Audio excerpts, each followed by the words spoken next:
Hi, in this how-to video, we will see how you can view and analyze incidents with EventLog Analyzer's correlation engine. So without further ado, let's get right into the video. The summary report on incidents offers an overview of different types of occurrences. Each specific incident type is linked to a correlation rule, and the report includes the total count of correlated incidents for each type. To access the Incidents Overview report, simply follow these steps. Navigate to the Correlation tab and choose Recent Incidents from the menu on the left. An incident report displays the count of correlated events over time. So to access the same for a particular rule, simply locate the rule name in the left menu and click on it. You can also access it directly from the Overview report by selecting the relevant entry.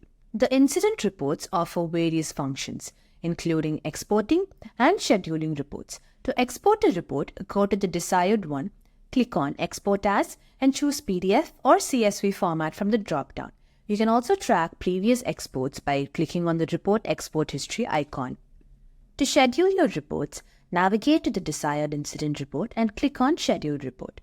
EventLog Analyzer also allows you to enable, disable, and update the existing schedules as you see fit. Click on Add New Schedule to create a new one and provide the details such as schedule name, frequency, run schedule time, export time range, report format, email address, and subject.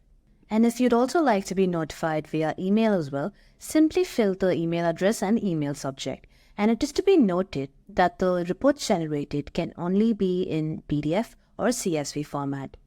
The timeline display showcases the sequence of linked actions associated with every incident occurrence.